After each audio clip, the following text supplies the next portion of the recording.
అరుదు తాళపాక అన్నమయ్య పదములు.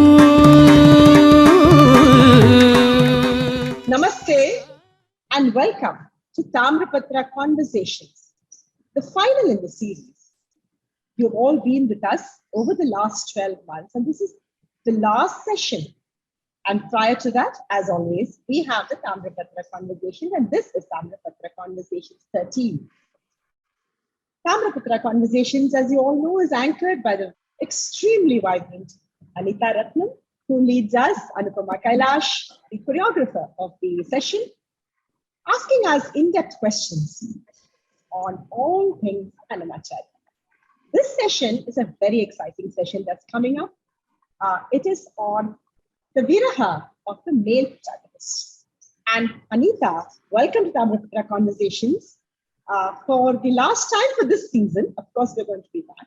So thank you so much, Anita, for being who you are and for being with us and hand-holding us for the whole year from July 21 to June 22. That's a friendship that goes way beyond centuries. Thank you, Anita. Thank you, Ananda. You know something? Today, we don't have an excuse to say, I'm not in town. Okay, we really can. Technology follows us, say, you're not in town, but you can log in, except if we're in mountainous terrain or somewhere in rural India. But look, I can't believe that 12 months have passed, and it's much more than hand-holding, Ananda. I think I've also been held because I've been held by the poetry, the imagination of Annamacharya. Without this series of Tamrapatra, believe me, I would have not been able to find out the magnificence and the depth and width, the breadth of this one person's imagination and the way he could portray in such human ways, keeping in mind that his protagonists were both divine, the god and goddess, and yet bringing so much fun and play and possibility into this world, which is why I feel that it's so amazing because our gods are like our friends and we have fights with them, we don't talk to them, and we can go and say, I'm not going to talk to you today, okay, because I'm really... I do that often. We do that often, don't we? Of course. We have these tiffs. And through the 12 months, we've seen so many shades, of the way he has depicted either Alamelumanga, the goddess, or Srinivasa Perumal, the divine god. And I mean, I'm saying from head to foot, with only the liberty that a devotee and a best friend and somebody who adores without question. Absolutely. And because he adores without question, it's almost as if that gives him a kind of a kavacham within which he can do all the mischief and ask all the what he wants. Some difficult questions. So I'm really looking forward to how somebody, a mature male performer, is going to look at this particular poem because even though he's Maharashtrian, I think being a Bharatanatyam dancer, I don't think Telugu is, alien to him in terms of an oral, impulse. But then it's going to be very interesting that you've somehow chosen to end like a male composer as a male protagonist. And I think that's going to be extremely interesting. The choreographer coming up is Vaibhav Arekar. But before we, get into this session and invite Anupama and Vaibhav in a bit, Anita, I was thinking while I was, just thinking about this conversation, all of us young girls and even today, we all are, kind of inundated with this kind of idea that the male is strong, he will not shed a tear, he will not, he will not feel, even though he might feel, he won't show it. And I think it's all the romantic novels we've all grown up with. And I think even today, in spite of all the gender, non-gender binaries that are, the meeting points are happening, even now you find, an average man is far more reticent in showing his emotions. Nevertheless, I think you might remember, Chudamani Pradhanam, if you remember, Anita, that was the first time I actually saw as a young child while I was busy reading Barbara Carter and Vincent Wood, and thinking the guy is tall, dark, handsome, and that's it. that's when the first time when I saw Rama, I still remember this. Pashya Lakshmana Vaidehya. He goes on, see her Uttariyam has fallen on the ground. And of course, the very, very, and I still remember Jannu Anna literally weeping on stage, sitting on the ground, on the right corner in front. And I remember Chalapati Anna responding to Naham Janani Keyure, Naham Janani, Kundale Kandavali. So this kind of image of a male protagonist, of a male hero, weeping copiously for his lost love, I think is something that the first time that hit me. But I think as dancers, since most of us are women dancers, and I think more often than not, it's the women Viraham that has taken an extra presence, isn't it? Yeah, I completely agree. I also remember this very powerful moment of Jannu Anna. But our movies have made the hero weep for their mothers. Absolutely. They will weep for their mothers, okay? Not for their beloveds. Yes. For the mothers, there'll be copious tears, there'll be a full libretto of a song, there will be everything. That the only women that these heroes are allowed to show their tender side is not for the woman they love, but for the mother. Interesting, because it's also in popular culture. That's what I meant. And because a lot of the poems are written by men with women in the foreground, maybe they also add kind of emotions to the woman that they wish they could express in the man. I really That's a very valid point, because most of the men are, even in the dance, the ones who set the dance idioms and the margams, what you said is perfectly, falls perfectly into place. It's a male mind working through the female body. Absolutely. Yeah. So shall we invite our yes. Anupama, the amazing? Yes.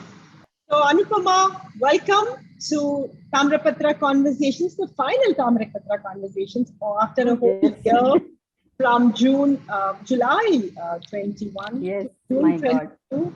And, we've both been walking on the path along with Anita.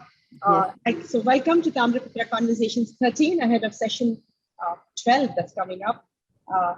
We have so many questions for you, but I'll hand you over to Anita to ask all the difficult questions. So, Anupama, yes, we remain in the Vaishnava Sampradaya. We remain within the world of Annamacharya.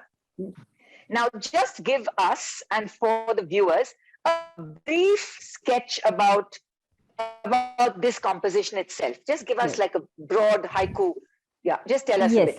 So this is a unique composition because it's not found in the 29 volumes of the published volumes. This was found much later in the paper manuscript which was discovered by the Hyderabad brothers, Seshachari and Raghavachari sir. So when they discovered this paper manuscript, this is a set of songs which don't have the Venkateshwara mudra. They have the Krishna mudra.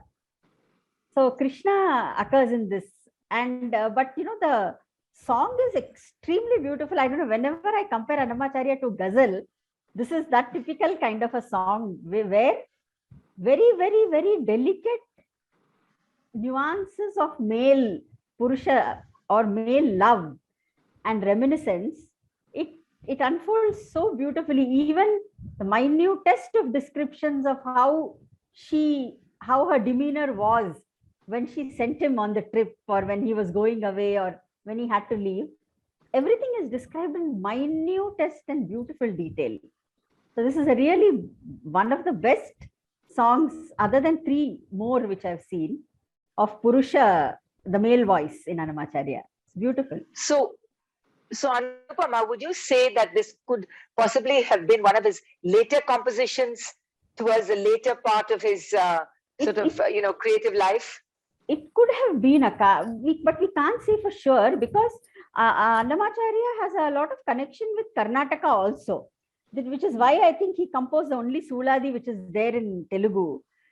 So there is this set of songs on Krishna where he visited some of the temples of Karnataka, and he has some few songs which are dedicated to Krishna of different deities in Karnataka. So it could have been even an earlier composition, we don't know, because he was in touch with Vyasaraya and others of the Dasa traditions also. So, but this was not discovered in the copper plates. This was found much later, and now they have brought out a new book. TTD has also published it with research with Ananda Garu and some of the other scholars of Annamacharya. They have brought out this, which is in collaboration with the SVORI, that is the Sri Venkateshwara Oriental Research Institute. So they have all combined together, discovered some of these rare paper manuscripts, which were even in private possessions. And I think around 200 songs or something they have printed now again. It's just come out. It's a miracle that paper survived. Yes. You know, it's a miracle that it has survived. It could have been written later, maybe by some Sishya Sampradaya, or don't know. I don't know if it belongs to the paper belongs to the 15th century. But maybe the songs were written on them through oral tradition. Right. Maybe it came down through oral tradition. Other Krishna, some of the very famous, of course, Muddugare Yashoda, and another one, Muddugare Chudaramma, which I have composed. I think this is probably one of the few Shringara Sankeerthanas. Exactly, Akka. That is what I always found strange in Annamacharya, is that usually when we talk about Rama, we talk about, we don't really look at the Shringara element of Rama. And when it's Krishna, it's all about Shringara. But in Annamacharya, it is the reverse, which I found very fascinating. Except for Radha Madhava Raticharitam, where Radha and Krishna's love is depicted, and one or two more songs, in the session 4. All his depiction of Krishna is primarily as a child, right, or as the Shravana Bahulashtami Nadu, the birth of Krishna, or as him as Vatapatra Sai, or Krishna's pranks, Itti Mudduladi Baludu. So it's all about Krishna in his child form, and some as a recalcitrant lover kind of a thing, which Akka also knows, like Appati Enda Chamatalu.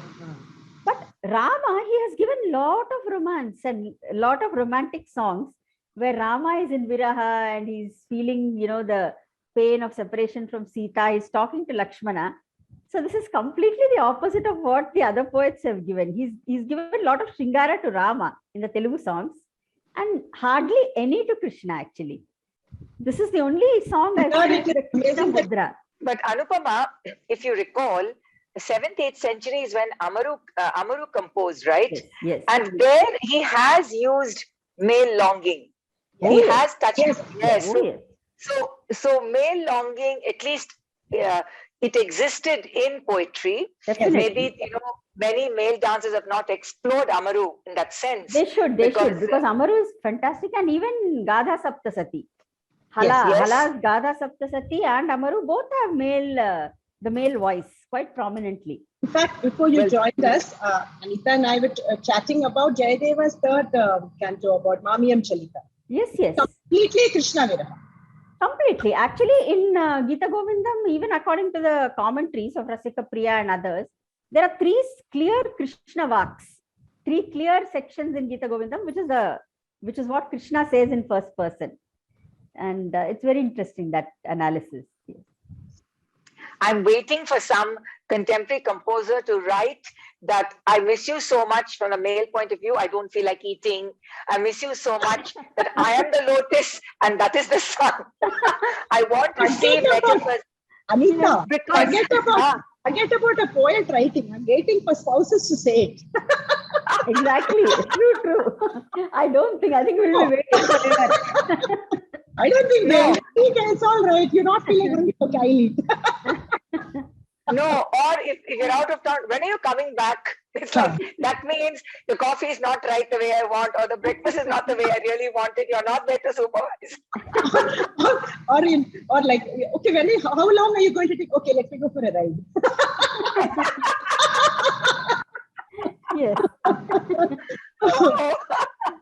Okay, so now, ladies, we are at the end. We are at the final episode, and it's time for us to invite our featured artist of the month. Yes. And he's someone who is very, very popular with lots of young dancers in Bharatanatyam, and also because of the way he looks at performance. He looks at the performing body in space with his experience in theatre as well as Bharatanatyam. And it's very interesting because he's very close to the Marathi poets, to the Marathi sacred poets. And I've seen him do some amazing things. And if you talked about Rama, I'm going to welcome Vaibhav. Vaibhav, welcome to our conversation from your place, wherever it is. I'm in Pune today. Okay, you're in Pune today. Welcome, Vaibhav Arekar, to Tamrapatra Conversations. We're so happy to have you on board, or on the Tamrapatra train, as I would call it, literally on the last leg of the Tamrapatra series, which is coming up next week. Thank you, Vaibhav, for being here. Privileged to be here. Looking forward So, to this Vaibhav, session. yeah, we're really looking forward. I know lots of young dancers are going to be looking forward to the way you approach this particular composition. But Vaibhav, I have seen you be very vulnerable and cry. I remember a solo in which you dropped to your knees. You know, you dropped to your knees in one of the group productions. The group is going upstage and you're walking downstage, and you drop to your knees and in tears. You know, so I know that as a performer yourself, you have allowed that vulnerable side of you to be available, you know, for yourself, to tap into those emotions as an actor, which I think is very, very important. So I just wanted to ask you, because you approach poetry, I think, in different ways, and even though Marathi may be your mother tongue, you're not unfamiliar with Telugu and Tamil because of your Bharatanatyam background. Right. But when you were given this particular composition, this particular one that Anupama selected and gave you for Tamrapatra, what were the first thoughts that went through your mind? She gave me two pieces to choose. One was Rama and one was this piece, Rama's Viraha. But somehow when I looked at this, I think his poetry has a lot of scenes, drama already into it. Exactly. Yes. There's something about drama. I don't mean drama. I'm talking of scenery that comes to imageries that are good for dance. Yes. And I could see him sitting across a river. The first line itself says that. That was the first image that I had, that melancholy evening, the dusk time when the piece starts.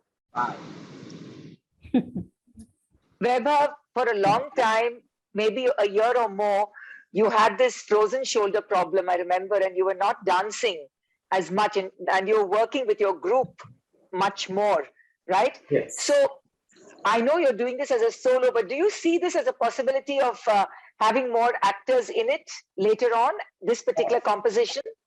No, I don't think I looked at it. I have not looked at it like that.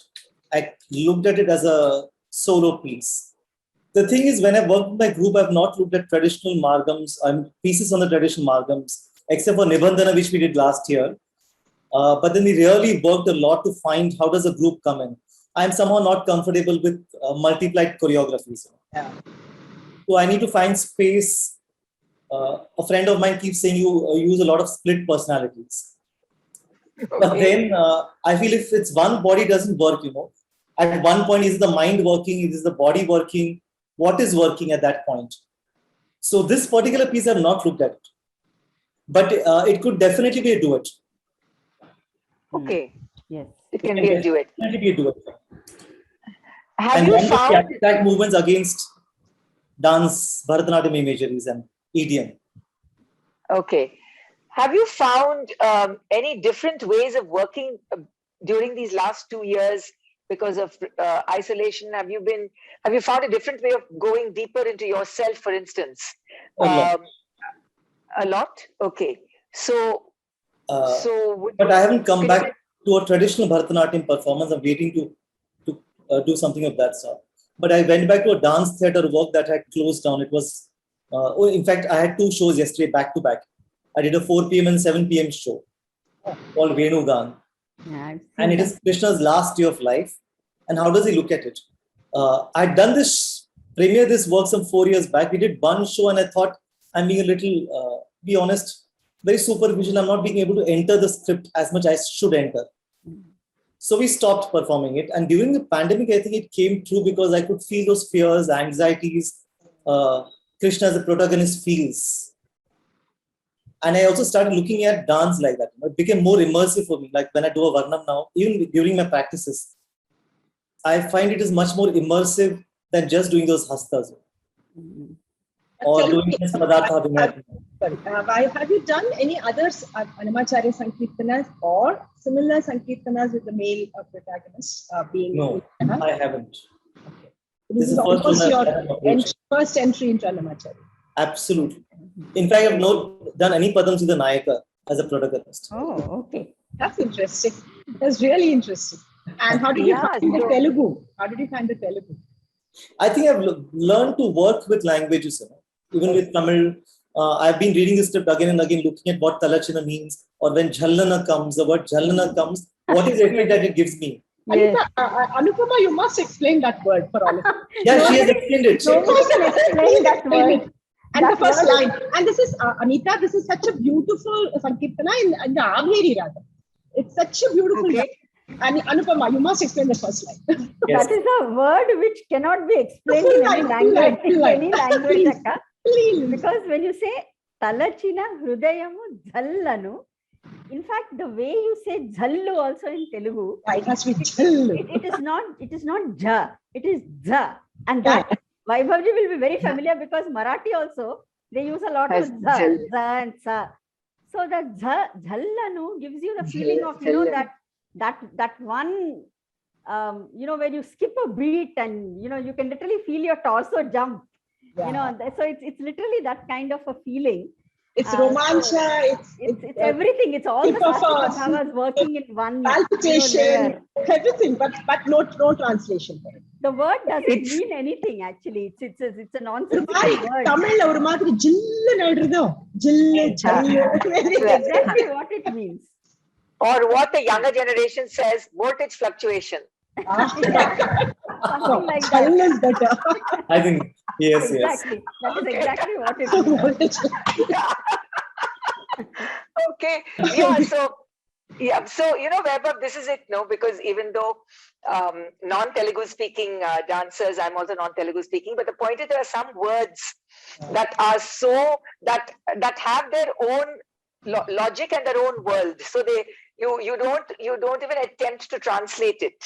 You just attempt to just keep it, and as you say, you let it play on your ears, and you see how you're going to respond to it emotionally through Abhinaya, or even how the Angika is going to respond to that idea of, But can I say, Vaibhav, that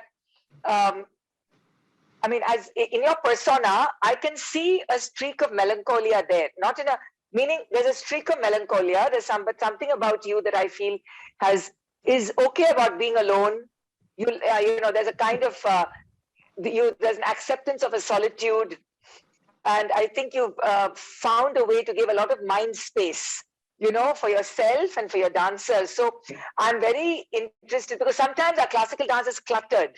It's so cluttered with a lot of hastamudras, lot of movement, lots of walking, lots of suggestive impersonating, the acting aspect of it. The personality, I feel, fits so perfectly with this particular piece. Yes. I know why am I drawn to melancholy, and even all my dance pieces, even theatrical pieces, the thematic pieces that we did, there's something of this twilight zone, the gray areas, which I find extremely powerful to portray. When I did even Shivaji, I had his dilemma come in between the piece. Or I feel it's incomplete. In Venugana, again, shows him for the last day of life. I could have done a celebrative, happy dance piece. While a lot of male dancers younger than you that I keep looking at and talking to, they say they love to do the traditional varnams. But when I see, it's very, very rare that a male dancer can actually transcend that gender wall, and make us really believe that here is a Naika as a Bhakta. I think you have an interesting observation through my own years of dance. It took me a lot of time to break this. My training with Dr. Rele, post-graduation in Nalanda, she created items for me which had a male protagonist. But there were items which probably had subdued Naikas, I should say. Like Manevi Chaikona was the only Varnam that I did in performance. But soon she did Anjaneya Raghurama Dutta in Saveri. a Kriti of Swati Tirunal, and structured it like a Varna. Then she asked me to do a Subhashita, Yedakitani Moditan, so that it has Nindastuti, but not the Naika necessarily kinds. But it took me almost more than a decade to understand why I can't dance. I was not comfortable dancing Naika, so I never took up Varnams of any other Naikas till there was a shift to understand where does a Naika start. I learned from a female teacher and I start imitating movements. So I feel it only stays in the exterior of how do I enact a woman. Right. None of us are told that you just be yourself. There's only one touch to say there's a female there. And what is a Naika? Nowhere do we say Naika is a woman. Exactly. How do we look at a Naika as a concept? Why does, let's say all the saint poets, the Annamacharyas and everybody write in the voice of a Naika, from Abhangas to Bhajans? What is it that they feel is necessary? Then does Bhimsen Joshi, who's singing a Meera Bhajan, sing a female voice? Or does he sing in a male voice? So does Vaibhav Arekar, who dances a Naika and a Varnam, dances in a male body, but a character, then what does he? So there was a lot of work that I had to do on my own body to know where does this shift happen and where do psychologically I go off into another zone. Yes. Which is a complete process that we don't understand. That only becomes a Naika who just says, oh, lotus-faced one, come. I think the younger dancers who are watching this today, this sentence they have to take with them. Naika is not a woman. Yeah. I think that is something they have to, because this is a concept I've been trying to talk about also in so many talks, that Naika and Nayakas are not, neither are they the hero, heroine, neither are they women and men. They are concepts. They are concepts which Alankara Shastra has particularly created for poetry. Right. They are concepts to bring in the finest, fine-tuned emotions through a medium which is exceptional, something that can be imitated. That is what is an Naika. No, there's no female attached to the idea actually. I think that is something that they really need to understand. Because our mind is now Naika is woman, Naika is man, Nayaka is man. I must share a very interesting anecdote. Please. Some many years ago, I had invited Navtej to her. We were doing the Rasa festival, and Navtej had come and he presented two pieces. And the first piece was Anita, you must have seen it long ago. So it's pretty long, elongated piece of Meenakshi. Oh my God, I remember. I've seen it. And my mother was sitting in the audience. And my mother, traditional, of course, with a very, very modern mind. And you know how Navtej is, no makeup, just his hair up with the beard, and and my mother was in tears, and she said, I saw Meenakshi. Right? She said, and he did not flex a single hip or anything of that kind. So, and I think the whole audience, you were there, Anupama. And I was there. Yes. So I think somewhere, if you, and I always tell my students, leave yourself in the green room. It doesn't matter who you are, whether you're male, female, tall, short, fat, it doesn't matter. Just leave yourself in the green room, yourself completely. And surrender to that space, and then let the poetry, let the thoughts flow. And then everything will connect. I also feel that today, because we have so many kinds of possibilities, because if the LGBTQIA plus movement has come, we've got so many other energies in the performance space. I'm just saying performance broadly, visual arts, painting, poetry, theater, dance, contemporary dance, that it's also time for women dancers to look at the Nayaka. I mean, why can't the women also do other kinds of, that's what I feel. We really need to be bolder now in what we choose and how we approach, and, seeking advice from amazing minds like Anupama is not impossible anymore. It's not like having to make an appointment with these very, very senior, scholars who are so remote. People like her are amazing. She's approachable. And I think it's time for a new, it's like, the soil of classical dance, I feel, has to be almost turned around. Yes. It has to be tilled better. We need to make bolder choices. And I think it's a fantastic year that you have created, Ananda and Anupama, for it's maybe just 12 windows of opportunity, and Vaibhav is closing it fabulously. I know it's going to be, but I'm just saying there's a world that has opened up, And to think that we did it all on remote, completely on Zoom, you know, Zoom Zindabad or whatever. Zoom has become a verb, a noun, and much more. Yes. And I'm really hoping that after Vaibhav and after this finishes, that you can really push some of these ideas, you know, and challenge the next set of people Yes. to really do more. Vaibhav, you are the apt person to close Tamrapatra for us in this year-long adventure. And I want to thank you for, wanted to thank you for being there with us in the final segment in June 2022. And Ananda, kudos to you for thinking about this in May 2021, I think, whenever you did, maybe it was much earlier. And for, you know, talking to me and, you know, you didn't have to talk very much. I just said, yes, I'm in. So, you know, always there for us, Anita. Thank you so much. I just said, I'm in. But I think we can all agree that the mood of 2020 and the mood of 2021 and our relationship with the digital media has certainly changed in 2022. Yes. I think we're consuming less hours and looking forward to seeing each other in person, which is why it's also fantastic that you're bringing it to a close, as I think is the right time. Exactly. That now, the next challenge, Vaibhav, you're here, is I wanted her to do an Annamacharya festival, like an on-ground physical festival, with us all picking the 12, 6-year, 5-day, whatever she wants to do, but to see that it'll push us all to actually finish the work in a sense of, you know, a performed piece. That would be really, as really you rightly said, it's in the mind and in the composition and in the choreography. It needs to get into the body. Then it's going to happen for sure. Then it's the mind knowing you will make it alive and real. Yes. So, thank you, Vaibhav, for having me here. It's amazing to be part of this series of 12 fantastic dancers, choreographers who have created amazing pieces. So, to be very honest, it's kind of a burden to be the last. When she asked me first, I said 12, 1 month, 1 year. I said next June. And suddenly wake up in May saying, oh, June is here. Yes. So thank you very much, Anupama Kylash, Anita Ratnam, and Vaibhav Arekar for being here for Tamrapatra Conversation Session 13. It has been a whole wonderful year talking to all of you, meeting all of you, and thanks for all of you out there following us in our journey, bringing to you all things Annamacharya. Please remember, this session that is coming up is the last session for this season of Tamrapatra. This is Tamrapatra Session 12 with Vaibhav Arekar and Anupama Kylash coming up for you on the 11th and 12th of June. Same place, same time on Zoom, 7:30 Indian Standard Time to 9:30 on the 11th and 12th. So quickly go out there, registrations are filling up.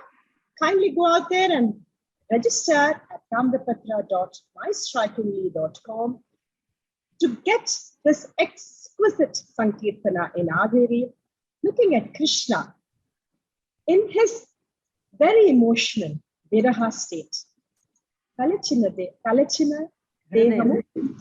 Hrudyamu. So Jhallumani, please go and register. Jhallumani, please come back to Tamrapatra. Jhallumani, let's all meet each other at Tamrapatra, Session 12, 11 and 12 June. See you soon. Namaste. Annamaya Padamudu